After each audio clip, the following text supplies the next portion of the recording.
खंड शिक्षा अधिकारी की प्रारंभिक परीक्षा में अब समय बहुत ही कम बचा हुआ है और आप लोगों में से बहुत सारे लोगों ने सवाल ये किया है कि किस टॉपिक से कितने क्वेश्चंस पूछे जाएंगे, इसको क्लियर कर दिया जाए। तो दोस्तों, जो लोग यूपीपीएससी की परीक्षाओं में शामिल होते रहे हैं वो लोग जानते हैं कि यूपीपीएससी किसी खास पैटर्न को फॉलो नहीं करता है। हर बार जो प्रश्न होते हैं वो एक नए पैटर्न पर पूछे जाते हैं। जो सिलेबस होता है, जो टॉपिक होता है, उसमें जो प्रश्नों की संख्या होती है, नंबर ऑफ क्वेश्चंस, वो फिक्स नहीं होते हैं, वो वेरिएबल होते हैं।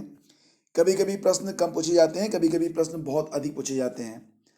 और 2011 की जो जनगणना है, इसे भी सवाल बहुत कभी कभी अधिक पूछे जाते हैं और कभी कभी नहीं पूछे जाते हैं। 2019 की प्रारंभिक परीक्षा में, पीसीएस की प्रारंभिक परीक्षा जो कि 15 दिसंबर को हुई थी, तो उसमें जो लोग शामिल हुए थे वो लोग जानते होंगे कि टॉपिक के अनुसार आपको प्रिपरेशन करके जाना है।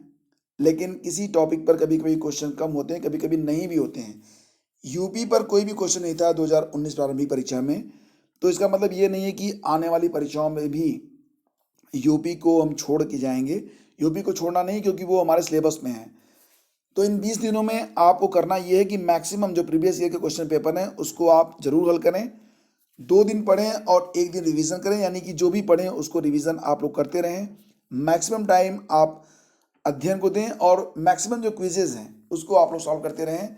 जो मॉडल टेस्ट पेपर मैं आपको प्रोवाइड करता हूं उसको आप लोग जरूर देखें, क्योंकि इसमें आपको बहुत सारी नई चीज़ें जो बिल्कुल आपके सिलेबस के अनुसार है वो आपको मिल जाएंगी। ठीक है। 2016 में जो क्वेश्चन पेपर था आरओ की परीक्षा का, उसी को हल करने वाले हैं इस वीडियो में। और इसमें 2 घंटे का समय मिला था। 2 घंटे का समय बीईओ की प्रारंभिक परीक्षा में भी होगा। और प्रश्नों की संख्या यहाँ पर 140 थी आरओ में, जो कि बीईओ में होगा 120 प्रश्न।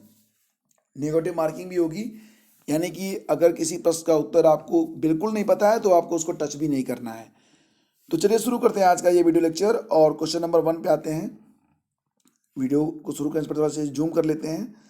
देखिए, यहाँ पर किताबों और उनके लेखकों के बारे में आपसे इंफॉर्मेशन मांगी गई है और कुछ क्वेश्चन यहाँ पर ऑलरेडी सॉल्व हैं, तो आपको आसानी भी होगी देखते रहने से।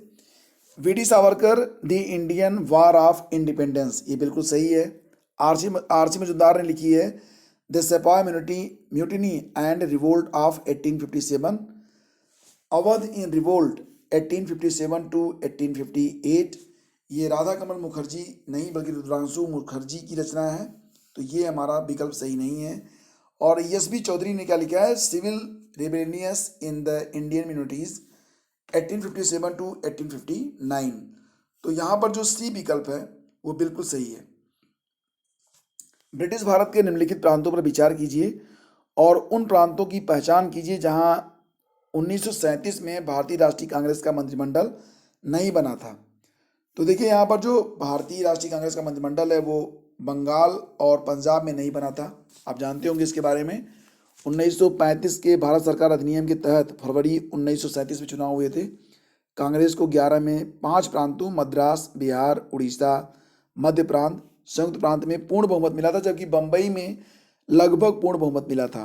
कांग्रेस ने कुल 6 प्रांतों में अपनी सरकार बनाई थी। बाद में पश्चिमोत्तर प्रांत और असम में भी कांग्रेस ने साझा मंत्रिमंडल बना लिया था। केवल बंगाल और पंजाब बच गए थे। तो 3 और 4। अगस्त 1925 में सेंट्रल लेजिस्लेटिव असेंबली का अध्यक्ष कौन था? तो सही जवाब इसका होगा ऑप्शन डी, विट्ठल भाई पटेल। मैं ज़्यादातर टू दी पॉइंट चलूंगा क्योंकि नंबर ऑफ क्वेश्चंस यहाँ पर बहुत अधिक हैं और सभी प्रश्नों को हल करना है, तो वीडियो बहुत लंबा ना हो इसके लिए। ठीक है। पॉलिटिक्स इन इंडिया, स्वतंत्रता संग्राम के दौरान जो भी किताबें लिखी गई हैं उनकी लिस्ट आपको बिल्कुल याद होनी चाहिए। और अलग वीडियो में मैं सारी किताबों के बारे में जिक्र करूँगा।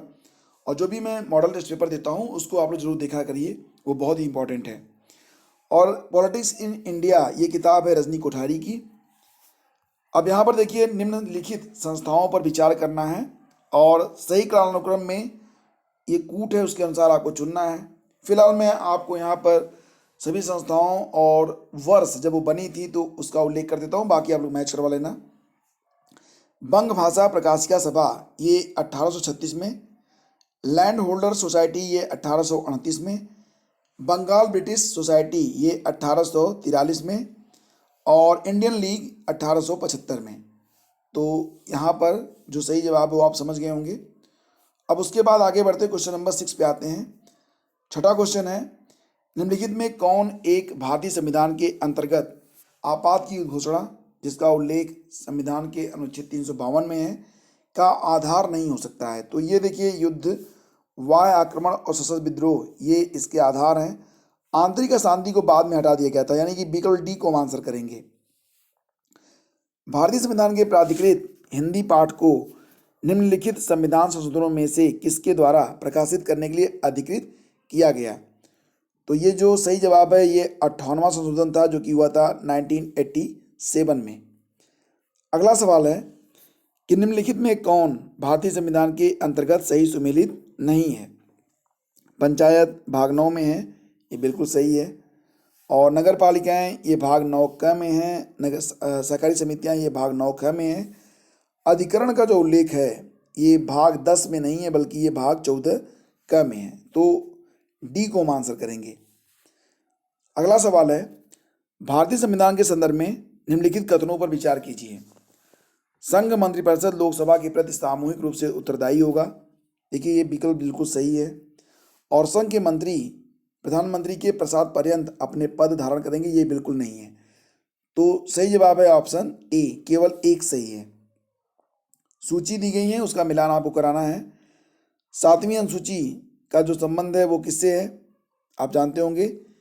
ये विधायी शक्तियों का वितरण, यानी कि तीसरा। 8वीं अनुसूची में भाषाओं का उल्लेख किया गया है। और उसके बाद नेक्स्ट है, देखिए यहाँ पर जो सी विकल्प है वो सही है, तो सी का चौथा वाला सही है। यानी कि 9वीं अनुसूची में क्या है, कुछ अधिनियमों का विधिमान्यकरण किया गया है। और डी का जो सही विकल्प है वो दूसरा वाला है, दल परिवर्तन, ये 10वीं अनुसूची के अनुसार है। तो विकल्प सी यहाँ पर सही होगा। ठीक है, तो इस प्रकार के प्रश्न यहाँ पर पूछे गए थे। उसके बाद क्वेश्चन नंबर 11, निम्नलिखित में किस भारतीय पंचवर्षीय योजना ने सभी विकासात्मक प्रयासों के सार के रूप में मानव विकास को मान्यता दी? तो सही जवाब है इसका 8वीं पंचवर्षीय योजना। इसका कार्यकाल रहा था 1992 से 1997 तक। निम्नलिखित कथनों पर विचार कीजिए। जीएसटी परिषद की अध्यक्षता संघीय वित्त मंत्री करते हैं और केंद्र के राजस्व या वित्त के प्रभारी राज्य मंत्री इसके एक सदस्य हैं। और जीएसटी परिषद कर दर से छूट वाली वस्तुओं के बारे में निर्णय करेगी और नई कर नीति की देहली निर्धारण भी करेगी। और राज्य सरकार के पास वैट उगाही का विकल्प होगा यदि वे ऐसा चाहें। तो देखिए, यहाँ पर जो दो विकल्प हैं, पहला और दूसरा, यही दोनों सही हैं, तीसरा नहीं है। तो इसका मतलब यहाँ पर जो डी विकल्प है उसको हम आंसर करेंगे, केवल 1 और 2 सही हैं। वर्ष 2015-16 में भारत का कौन सा राज्य गेहूं का सबसे बड़ा उत्पादक राज्य था? तो ये उत्तर प्रदेश होगा। और सूची 1 को सूची 2 से सम्मिलित कीजिए। कार्यक्रम और शुरू करने का वर्ष, तो देखिए यहाँ पर ऑलरेडी मैच्ड है। स्वर्ण जयंती ग्राम स्वरोजगार योजना ये 1999 में शुरू हुई थी। स्वर्ण जयंती शहरी रोजगार योजना 1997 में, 2 साल पहले। जवाहर रोजगार योजना ये शुरू हुई थी 1989 में। और राष्ट्रीय ग्रामीण स्वास्थ्य मिशन की शुरुआत हुई थी 2005 में। ठीक है, चलिए आगे बढ़ते हैं और चलते हैं अगले क्वेश्चन पर। क्वेश्चन है कि निम्नलिखित में कौन लोक संस्कृति को स्पष्ट करता है? 4 विकल्प यहाँ पर दिए गए हैं और सही जवाब होगा इसका ऑप्शन सी, सामान्य लोगों की सांस्कृतिक परिपाटी। ठीक है, ऋग्वेद क्या है? तो ऋग्वेद स्त्रोतों का संकलन है, विकल्प ए इसका सही जवाब होगा। और कौन सही रूप से सुमेलित नहीं है ये बताना है आपको। बिलावत खान क्या बजाते हैं? सितार बजाते हैं। अल्लाह रखा तबला बजाते हैं। हरिप्रसाद चौरसिया बांसुरी। अमजद अली खान ये पखावज नहीं बल्कि सरोद वादन करते हैं। तो विकल्प डी हमारा सही आंसर है। किसान क्रेडिट कार्ड योजना के संबंध में निम्नलिखित कथनों पर विचार कीजिए। किसान क्रेडिट कार्ड योजना वर्ष 2001 में शुरू की गई, तो ये गलत होगा, 1998 में शुरू हुई थी ये। और यह योजना किसानों को उनकी खेती की आवश्यकताओं के लिए पर्याप्त और समयानुकूल साख समर्थन प्रदान करती है। तो ये बिल्कुल सही है, यानी कि विकल्प 2 ही केवल सही होगा। ठीक है, तो केवल विकल्प 2 सही है। उसके बाद हम आगे बढ़ते हैं, क्वेश्चन नंबर 19 पे आते हैं। भारत में फसलों की बुआई के अंतर्गत शुद्ध क्षेत्रफल जो है वो कितना है? 19, और ये लगभग 16 करोड़ हेक्टेयर है, यानी कि विकल्प बी सही है। और निम्नलिखित में किस कण का व्यास 0.002 मिलीमीटर से कम होता है? तो ये क्या है, ये क्ले जिसको मृत्तिका कहते हैं, यानी कि विकल्प ए यहाँ पर सही जवाब होगा। ठीक है। नाबार्ड के संबंध में निम्नलिखित कथनों पर विचार कीजिए। नाबार्ड संसद के अधिनियम द्वारा वर्ष 1982 में स्थापित हुआ था, ये आप जानते होंगे, और यह केवल कृषि के लिए साख की सुविधा प्रदान करता है। तो 1 और 2 दोनों सही हैं यहाँ पर। ठीक है। क्वेश्चन नंबर 22 पे आते हैं। करनाल बंट ये रोग है किसका, किस फसल में होता है करनाल बंट रोग, ये क्वेश्चन पूछा गया था। और देखिए इसका सही जवाब है गेहूं फसल का, और ये एक फफूंद जनित रोग होता है जो कि गेहूं फसल में होता है। आगे है कि निम्नलिखित में कौन सही रूप से सुमेलित नहीं है। सही रूप से सुमेलित नहीं है कौन सा, ये आपको बताना है। पादप, पोषक तत्व और उसके कार्य।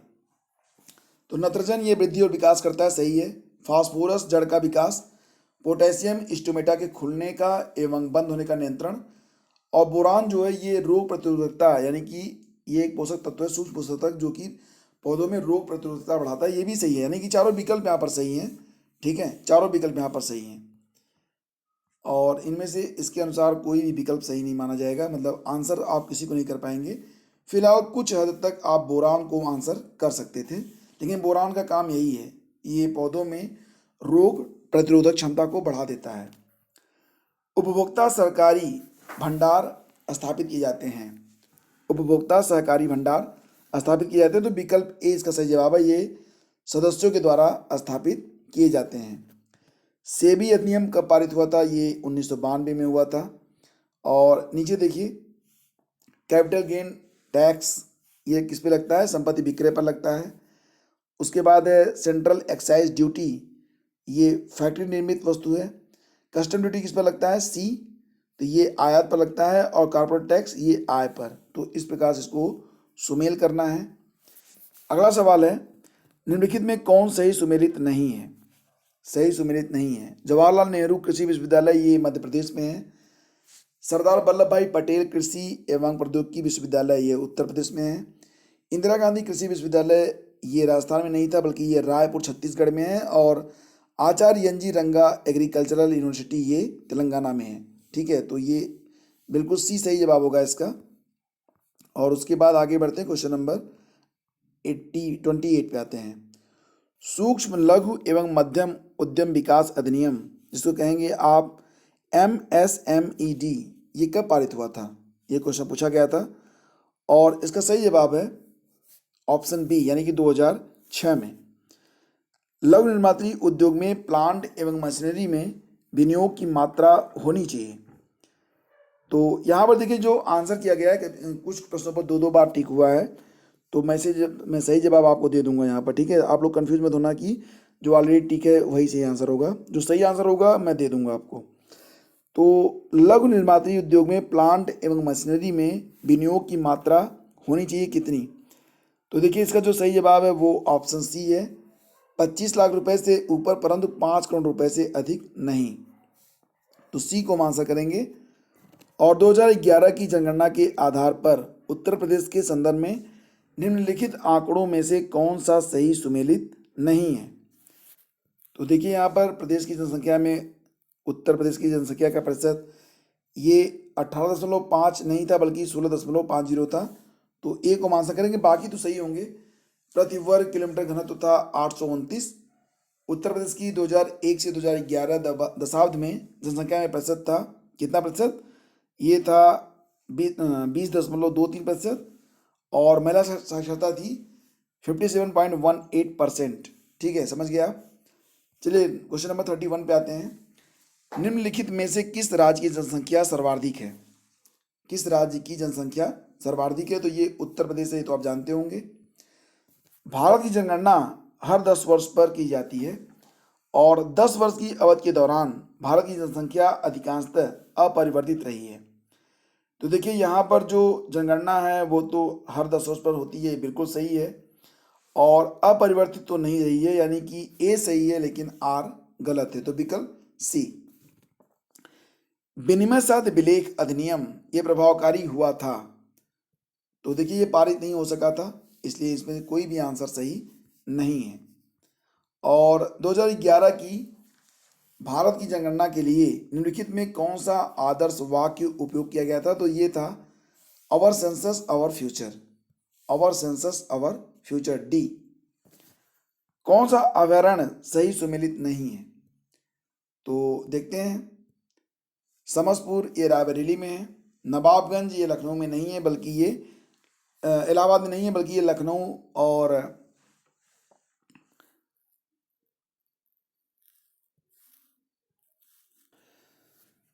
समसपुर रायबरेली नवाबगंज इलाहाबाद में नहीं है बल्कि लखनऊ कानपुर राजमार्ग पर है, बखीरा संत कबीर नगर में है और चंडी ये हरदोई में है।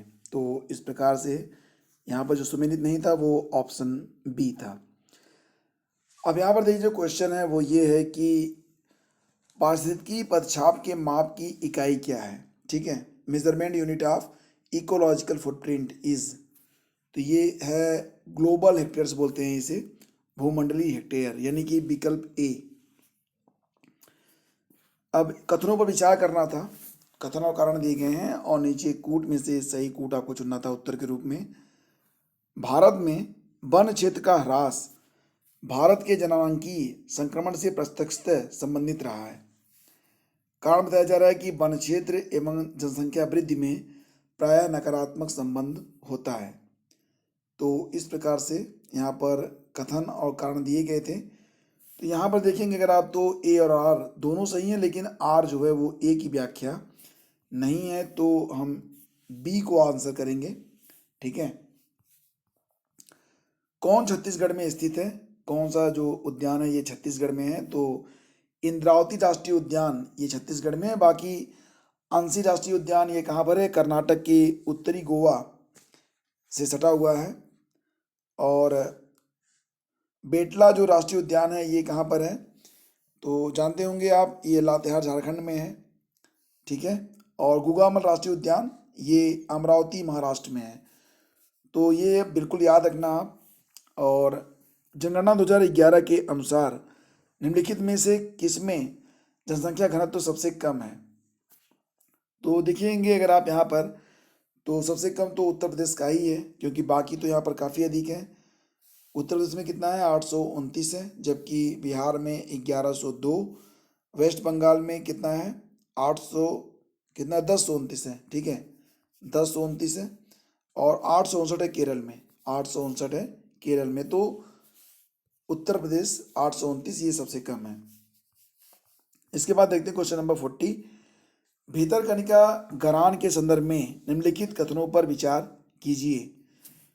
तो जैसा कि आप देख पा रहे हैं यहाँ पर कोई भी विकल्प सही नहीं है, लेकिन सही विकल्प क्या होगा ये तो हमें जानना ही पड़ेगा, क्योंकि हो सकता है कि ये क्वेश्चन रिपीट हो जाए। तो देखिए यहाँ पर ये वंशधारा और सुवर्ण रेखा नदियों के डेल्टा में स्थित है, नहीं। ये ब्राह्मणी, बैतरणी और घाघरा नदियों के मुहाने पर जो है ये स्थित है, जो कि सदाबहार दलदल के रूप में है। और यह पश्चिमी बंगाल में अवस्थित है, नहीं, ये उड़ीसा में अवस्थित है। तो डी को आंसर करेंगे। ना तो एक सही है और ना ही दो सही हैं, दोनों के दोनों यहाँ पर गलत दिए गए हैं भितरकनिका गरान के बारे में।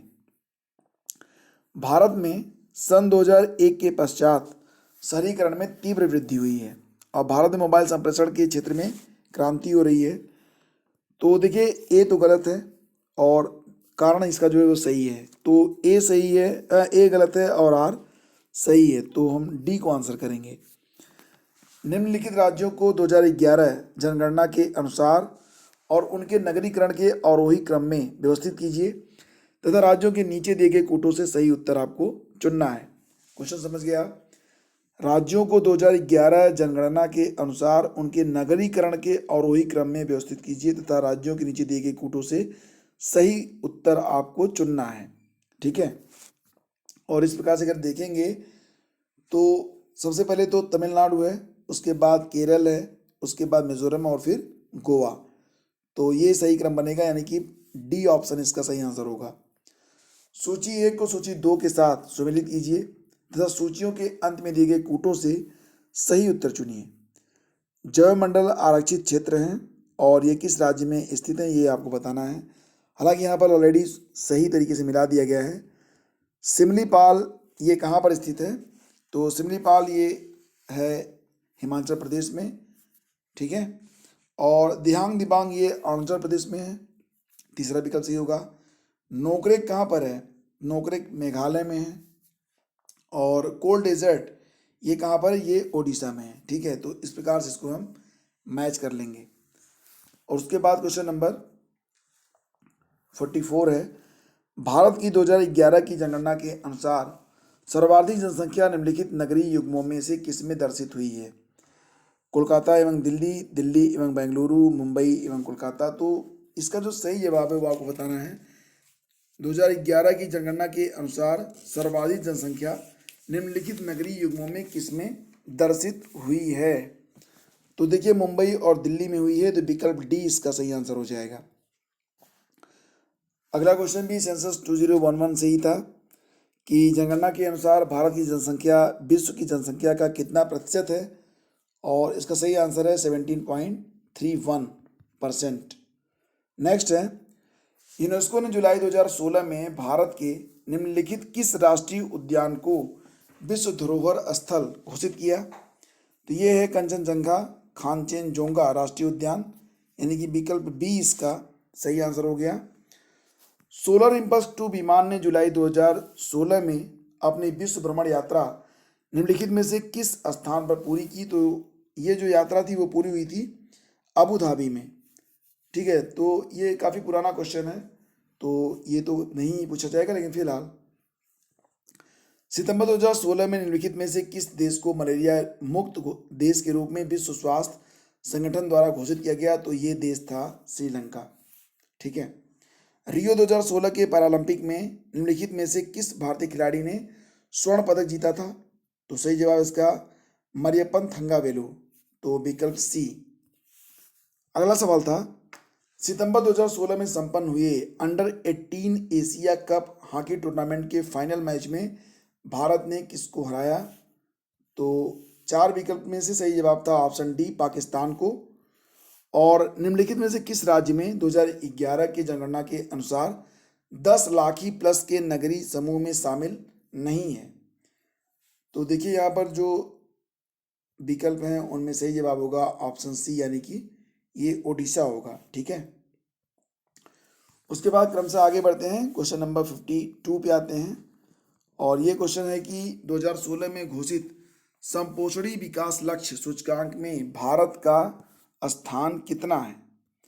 तो ये 110 था। ठीक है, 110। जुलाई 2016 तक यूनेस्को ने भारत में कितने विश्व धरोहर स्थल अधिसूचित किए हैं? और ये सही जवाब है 36 नहीं 35 घोषित किए थे जुलाई 2016 तक। दिसंबर 2016 में मेक इन इंडिया सम्मेलन कहाँ पर प्रस्तावित है? तो देखिए 2016 की बात यहाँ पर हो रही है, और 2016 में हुआ था भुवनेश्वर में। ठीक है, तो ऑप्शन बी। तो इस प्रकार के जो सम्मेलन होते हैं वो आप बिल्कुल याद रखना। सितंबर 2016 में निम्नलिखित में से किन सांसदों ने Pakistan state sponsor of terrorism designation act यानी कि HR 6069 शीर्षक बिल पेश किया? और इसका सही जवाब था ऑप्शन डी, टेडपो एवं डाना रोरा बाखर ने। तो विकल्प डी को आंसर करेंगे हम। 21 सितंबर 2016 को संयुक्त राष्ट्र महासभा के अध्यक्ष ने निम्नलिखित में से किससे संबंधित स्वास्थ्य समस्याओं पर एक उच्च स्तरीय बैठक आहूत की थी? और ये जो बैठक हुई थी वो हुई थी सूक्ष्मजीवी प्रतिरोध पर, इबोला पर नहीं हुई थी। हालांकि उसमें इबोला काफ़ी चर्चा में था, इबोला वायरस। और उत्तर प्रदेश के निम्नलिखित में से किस मंडल में प्रथम समाजवादी अभिनव विद्यालय खोला गया था? प्रथम समाजवादी अभिनव विद्यालय, तो ये इलाहाबाद में खोला गया था। ठीक है, आजमगढ़ में नहीं, अलीगढ़ में नहीं, इलाहाबाद में। भारतीय सेना ने POK के आतंकियों के विरुद्ध सर्जिकल स्ट्राइक, तो देखो सर्जिकल स्ट्राइक की डेट पूछी गई थी और ये हुई थी पहली बार 29 सितंबर 2016 को। ठीक है, तो दूसरी बार कब हुई थी ये भी आप याद रखना। और संघ वित्त मंत्री अरुण जेटली ने अक्टूबर 2016 में यह घोषित किया कि आय घोषणा योजना, जिसको कहा गया था IDS 2016 के अंतर्गत 30 सितंबर 2016 तक घोषित काला धन लगभग कितना है? तो ये 65,250 करोड़ के लगभग बताया गया था। पैरालंपिक के इतिहास में पहली बार रियो पैरालंपिक 2016 में किस खेल स्पर्धा में भाग लेने के बाद दो भारतीय एक साथ पोडियम पर खड़े हुए थे? तो ये जो था इसका सही जवाब क्या था? ऑप्शन डी, ये ऊंची कूद इसका सही आंसर था, ऊंची कूद। और अगला सवाल था कि 29 अगस्त 2016 को LEMOA किन दो देशों के मध्य हस्ताक्षरित हुआ था? तो ये था भारत और यूएसए, यानी कि विकल्प ए इसका सही आंसर होगा। नीली नील ब्लू नाइल नदी निम्नलिखित में से किस झील से निकलती है? तो ये इथियोपिया की झील है, ताना झील, विकल्प बी। और कौन सही सुमेलित नहीं है? कौन सही सुमेलित नहीं है? ह्यूस्टन टेक्सास में है, स्पैरोज पॉइंट ये कहाँ पर है? ये मैरीलैंड में है। और न्यू ऑर्लियंस ये लुइसियाना में है। तो कैम्पडेन ये कहाँ पर है? फ्लोरिडा में नहीं है बल्कि ये न्यू जर्सी में है। तो डी को आंसर करेंगे। निम्नलिखित सागरों का पश्चिम से पूर्व सही क्रम? तो भूमध्य सागर, काला सागर, कैस्पियन सागर और अराल सागर, तो सी। उसके बाद अगला सवाल था, सूची 1 को सूची 2 से सुमेलित करना था और फिलहाल यहाँ पर बिल्कुल सही रूप में सुमेलित कर दिया गया है। जो लीना नदी है ये आर्कटिक सागर से संबंधित है, में प्रवाहित होती है। आमूर नदी ये प्रशांत महासागर। टिगरिस फारस की खाड़ी और माही ये अरब सागर में। तो इस प्रकार से जो नदियां हैं और ये किस सागर में प्रवाहित होती हैं इनकी सूची दी गई थी और आपको मिलान करना था। तो आपको पता रखना चाहिए कि विश्व की जो प्रमुख नदियां हैं वो किस सागर में जाकर मिलती हैं, ठीक है। हालांकि थोड़ा डिफिकल्ट होता है, लेकिन ये जो प्रीवियस ईयर के क्वेश्चन पेपर हैं अगर उसको आप देखते रहेंगे तो ये चीज़ें आपको याद हो जाएंगी, 2-3 बार देखेंगे तो आपको याद हो जाएंगी। अगस्त 2016 में चीन ने मिसियस उपनाम से एक प्रणाली विकसित की जो कि किसके लिए थी? ये क्वेश्चन था। तो यह एक क्वांटम उपग्रह संचार प्रणाली है, यानी कि विकल्प बी इसका सही आंसर था, ठीक है। 67 पे आते हैं। निम्नलिखित सभ्यताओं का उत्तर से दक्षिण का सही क्रम क्या है? माया, एज़टेक, मुइस्का, फिर इंका, यानी कि विकल्प ए। जनसंख्या वृद्धि के स्वरूप को एक दीर्घ कालावधि में घटित क्रमिक परिवर्तन को क्या कहते हैं? तो ये जनांकीय संक्रमण कहा जाता है, विकल्प ए इसका सही जवाब होगा। करीबा बांध कहाँ पर निर्मित है? तो करीबा बांध ये जाम्बेजी नदी पर है, तो विकल्प बी सही आंसर हो गया। भारतीय वन सर्वेक्षण के रिपोर्ट के अनुसार भारत के निम्नलिखित में से किस राज्य में भौगोलिक क्षेत्र का सर्वाधिक प्रतिशत वन क्षेत्र है? तो ये मिजोरम में है। वर्तमान में भी 2019 के अनुसार भी मिजोरम ही है, 85% के आसपास 2019 के आंकड़े के मुताबिक है। हालांकि इसके बारे में मैं ऑलरेडी आपको बता चुका हूँ। कोयला मंत्रालय की रिपोर्ट के अनुसार 1 अप्रैल 2014 को निम्नलिखित राज्यों के प्रमाणित कोयला भंडार की दृष्टि से सही अवरोही क्रम क्या है? तो इस प्रकार से इसका जो सही उत्तर था वो था झारखंड, छत्तीसगढ़, उड़ीसा और मध्य प्रदेश, यानी कि विकल्प सी।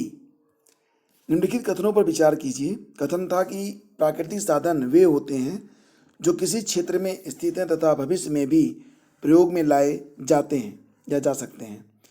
कारण है किसी वास्तविक प्राकृतिक संसाधन का विकास प्रौद्योगिकी एवं उत्पादन लागत पर निर्भर होता है। तो ए और आर दोनों सही माने गए थे यहाँ पर, और आर जो है वो ए की ही उचित व्याख्या करता है, यानी कि विकल्प ए को आप आंसर करेंगे।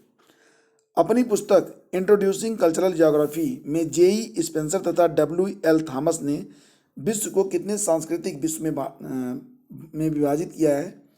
तो कुल 11 बताया गया था इसमें, ऑप्शन सी इसका सही आंसर होगा। और अगला सवाल था, निम्नलिखित में से कौन जैविक संसाधन नहीं है? जैविक संसाधन नहीं है तो ये शुद्ध जल इसका करेक्ट आंसर था, ऑप्शन ए। राष्ट्रीय वन नीति 1952 के अनुसार निम्नलिखित में कौन सा वन का संवर्ग नहीं है? तो ये राष्ट्रीय उद्यान है, विकल्प बी। और पर्यावरण मंत्रालय द्वारा जारी किए गए Indian state of forest report 2015 के अनुसार भारत के पूरे भौगोलिक क्षेत्र का कितना प्रतिशत क्षेत्र वनों और पेड़ों से आच्छादित है? तो ये था 22.48%। निम्नलिखित राष्ट्रीय उद्यानों सर्वप्रथम से बाद के कालानुक्रम में व्यवस्थित कीजिए और पार्क के नीचे दिए गए कूट से सही उत्तर चुनिए। तो यहाँ पर देखेंगे अगर आप, तो देखिए साइलेंट वैली की स्थापना हुई थी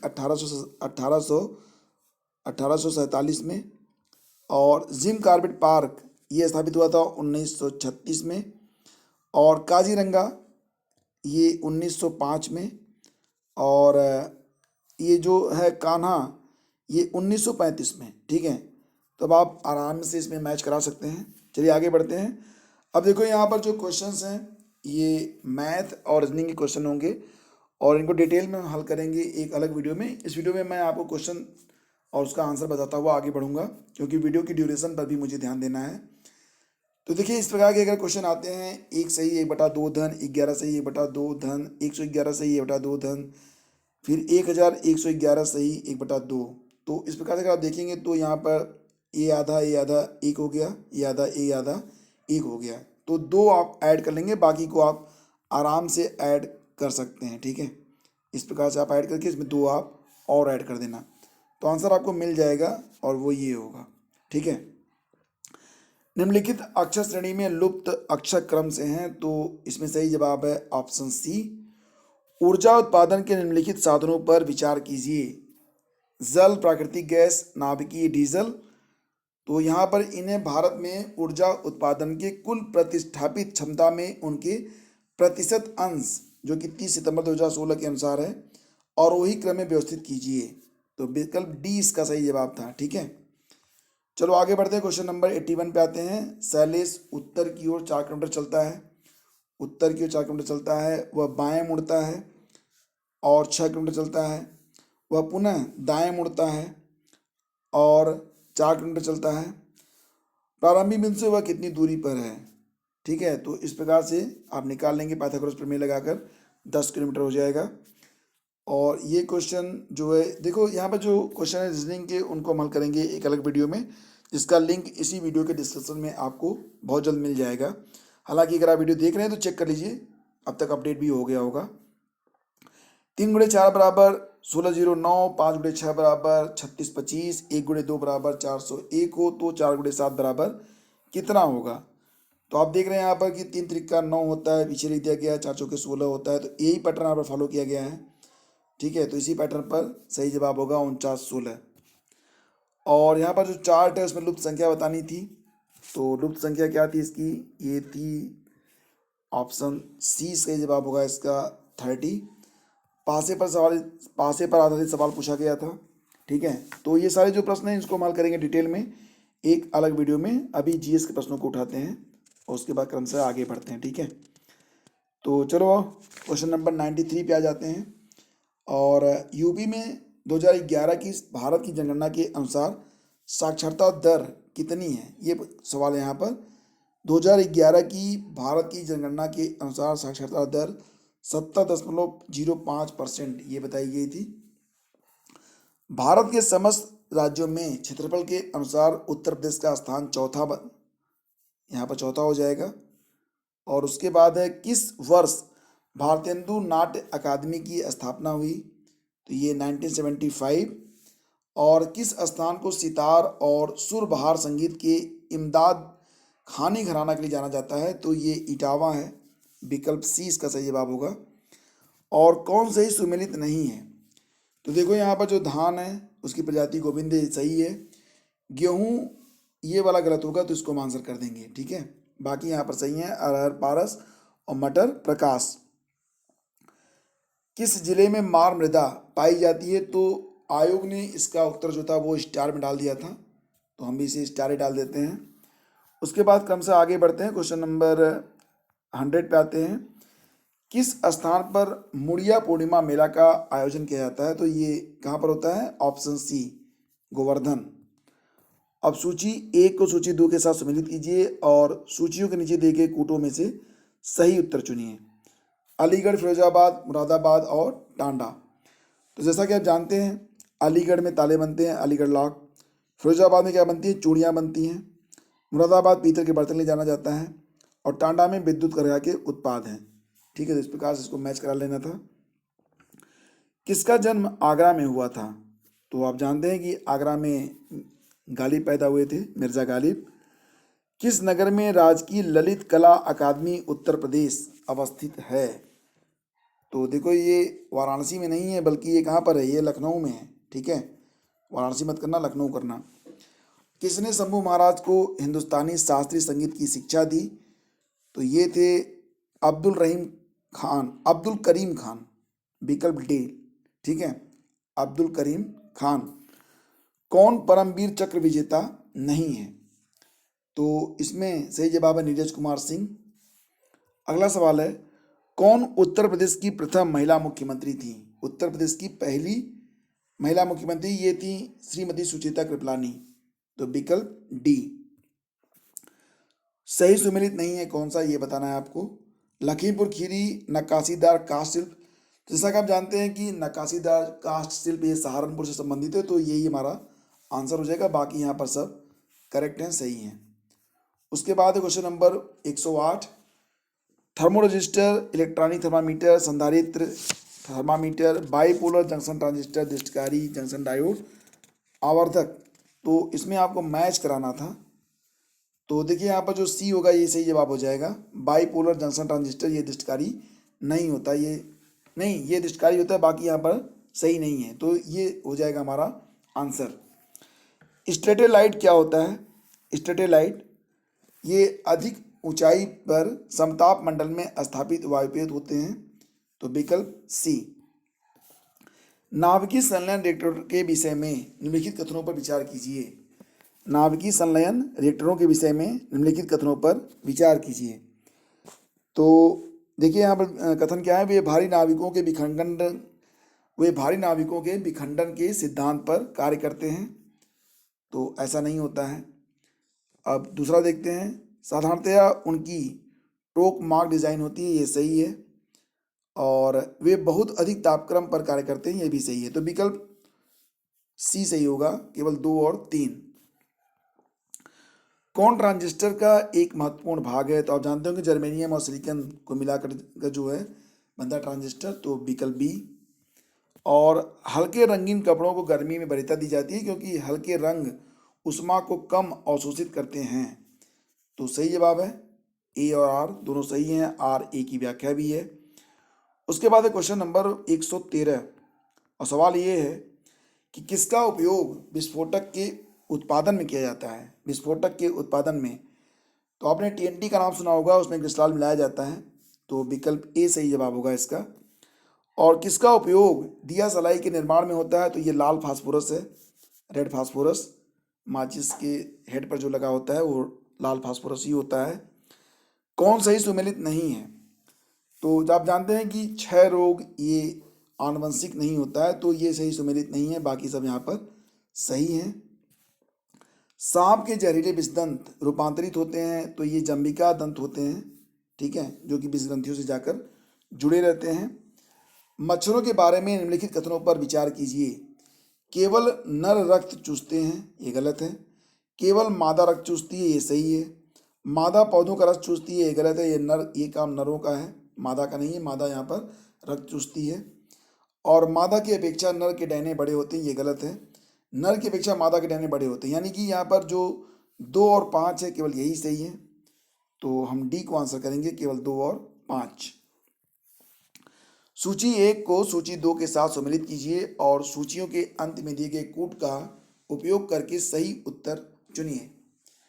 हड्डियों में उपस्थित यौगिक, सिरका में उपस्थित अम्ल, दूध का खट्टा होना और फलों का पकना। आप जानते हैं यहाँ पर हड्डियों में उपस्थित यौगिक क्या है? ये कैल्शियम फास्फेट है। सिरके में क्या होता है? एसिटिक एसिड होता है। दूध लैक्टिक एसिड और फलों का पकना एथिलीन। तो इस प्रकार से इसको मैच करा लेंगे। आगे बढ़ते हैं, कथन और कारण आ गया है। कसकुटा यानी कि अमरबेल परजीवी आवृत बीजी का एक उदाहरण है। यह पोषी पौधों की पत्तियों से अपना भोजन प्राप्त करता है। तो यहाँ पर देखेंगे अगर आप इसका सही जवाब, तो 4 कूट दिए गए हैं, उनमें से सही उत्तर आपको चुनना है। तो यहाँ पर देखिए ए सही है, लेकिन यह पोषी पौधों की पत्तियों से अपना पोषण प्राप्त करता है, ऐसा नहीं है, यानी कि ए सही है, आर गलत है। अब सूची 1 और सूची 2 से आपको फिर से मैच कराना है और इसी क्रम में आगे बढ़ते हैं। तो राष्ट्रीय पर्यावरण अभियांत्रिकी अनुसंधान संस्थान, जिसको आप कहेंगे नीरी, तो नीरी कहाँ पर स्थित है? ये नागपुर में है। केंद्रीय खाद्य प्रौद्योगिकी अनुसंधान संस्थान, ये मैसूर में है। केंद्रीय आलू संस्थान, ये शिमला में है। और तंबाकू अनुसंधान संस्थान, ये राजामुंदरी में है। ठीक है, तो इस प्रकार से इसको मैच कराएंगे और उसके बाद आगे बढ़ेंगे। कौन सही रूप से सुमेलित नहीं है? कौन सही रूप से सुमेलित नहीं है? ईस्ट का काम क्या है? किण्वन, कैसीन दुग्ध प्रोटीन, एलोवेरा आवृत बीजी, घटमाड़ी परजीवी आवृत बीजी। तो देखो यहाँ पर जो नहीं है सुमेलित वो ऑप्शन डी है, घटपर्णी। आप जानते होंगे इसके बारे में। कौन सा युग्म सही सुमेलित नहीं है? फिर ऐसा ही प्रश्न है।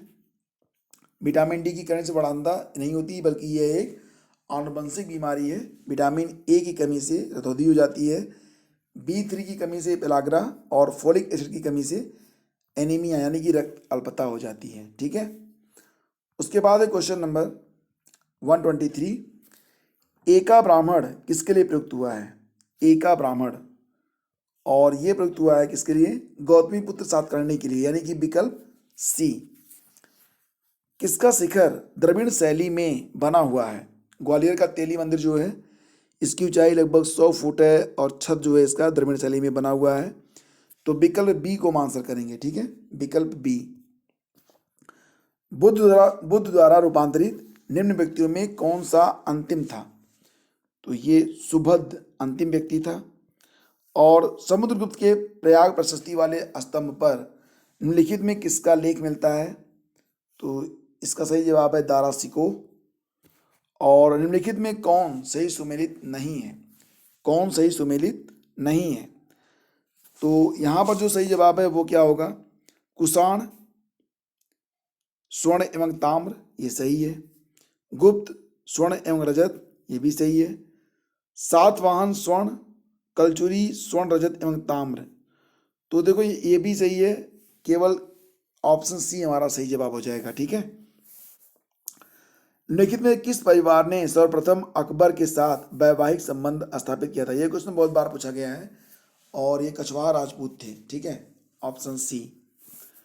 कौन सी इल्तुतमिश के राज्यकाल में सल्तनत की राजधानी थी? तो ये आप जानते होंगे सही जवाब इसका, ऑप्शन डी। और बर्ड फ्लू का कारक क्या होता है? ये H5N1 होता है, H5N1, विकल्प ए सही जवाब हो गया इसका। और कौन सा राजा मोहम्मद गोरी द्वारा चंदावर के युद्ध में पराजित किया गया था? तो ये जयचंद था, 1194 में जयचंद। और किसका मकबरा भारत से बाहर है? तो ये जहांगीर है, शाहदरा लाहौर में स्थित है। उसके बाद देखिए हॉकिंस, टॉमस रो, मनुची और राल्फ फिश, तो यहाँ पर मैच कराना है आपको कि ये कब से कब तक रहे। तो हॉकिंस के बारे में आप जानते होंगे, दूसरा विकल्प यहाँ पर सही हो जाएगा। ठीक है, 1608 से लेकर 1611 तक। और जो आगे देखिए एक्चुअली में यहाँ पर बिल्कुल सही से मैच नहीं है, इसलिए इसको आयोग ने स्टार लगा दिया था। ठीक है, तो इसको आप मैच कराना, हालांकि यहाँ पर जो आयोग ने इस पर स्टार लगा दिया था क्योंकि विकल्प उचित नहीं थे। 1857 के विद्रोह के दौरान बहादुर शाह ने किसे साहब ए आलम बहादुर का खिताब दिया था? साहब ए आलम बहादुर का खिताब मिला था किसको? बख्त खान को, option C. Pondicherry French, Goa पुर्तगीज, ट्रांकेबार डेनिश, और बाकी आप समझ रहे हैं। इस प्रकार से इसको आप मैच करा लेंगे। महाभारत का फारसी में अनुवाद किया था किसने? तो देखो यहाँ पर जो सही जवाब होगा वो क्या होगा? महाभारत का फारसी में अनुवाद किसने किया था? तो यहाँ पर अब्दुल कादिर बदामी का नाम आता है, लेकिन एक्चुअली में इसका जो सही जवाब है वो शेख मुबारक होना चाहिए, ऑप्शन डी। ठीक है, और इसके बाद क्वेश्चन नंबर 137 है। इस PDF को अगर आप डाउनलोड करना चाहते हैं तो आप डिस्क्रिप्शन जरूर चेक कीजिएगा। इस डिस्क्रिप्शन में आपको PDF मिल जाएगी, लिंक मैं दे दूंगा ड्राइव पे डालकर, उसको आप डाउनलोड कर पाएंगे। और असम के सर्वप्रथम चाय कंपनी की स्थापना कब हुई थी? असम के सर्वप्रथम कंपनी की स्थापना कब हुई थी? तो ये 1839 में हुई थी। विकल्प सी इसका सही जवाब होगा। और 1853 में जन्मे ये पश्चिमी भारत के पारसी थे। ये इंडियन स्पेक्टेटर और वॉइस ऑफ इंडिया के संपादक थे। तो नाम से स्पष्ट होता है कि ये दादा भाई नौरोजी हो गए। ठीक है। और अगला था, जवाहरलाल नेहरू ने दूसरे गोलमेज सम्मेलन 1932 में भारतीय राष्ट्रीय कांग्रेस का प्रतिनिधित्व किया था। गांधी इरविन समझौता 1931 में भारतीय राष्ट्रीय कांग्रेस का दूसरे गोलमेज सम्मेलन 1932 में भाग लेना अंतर्निहित था। तो यहाँ पर कारण सही है लेकिन कथन सही नहीं है। ठीक है। तो यानी कि ए गलत है और आर सही है। और अंतिम प्रश्न है यहाँ पर, सूची 1 को सूची 2 के साथ सम्मिलित कीजिए तथा सूचियों के अंत में दिए गए कूट से सही उत्तर चुनिए। नाना साहब, नवाब हामिद अली खान, मौलवी महमूदुल्लाह और मनी राम दीवान। तो इनको आपको मैच कराना है। तो नाना साहब का संबंध किससे था? कानपुर से। और नवाब हामिद अली खान दिल्ली, और उसके बाद मौलवी महमूदुल्लाह लखनऊ, और क्या था, मनी राम दीवान असम। ठीक है। तो इस प्रकार से इसको मैच करा लेना था। तो यहाँ पर आपका विकल्प डी आपका सही आंसर हो जाएगा। ठीक है। तो दोस्तों ये था कुल 140 प्रश्न। और अगर किसी प्रश्न के उत्तर में आपको कोई भी डाउट है तो आप कमेंट करिएगा, और साथ साथ डिस्कशन को भी आप ज़रूर चेक कीजिएगा। अगर किसी प्रश्न के उत्तर में कोई संभावना होगी सुधार की तो उसे मैं डिस्क्रिप्शन में मेंटेन कर दूंगा। Thank you so much. Have a great day. जय हिंद। मिलेंगे आपसे अगले वीडियो में। और लेक्चर की PDF आपको मिल जाएगी, डिस्क्रिप्शन में आपको लिंक मिल जाएगा।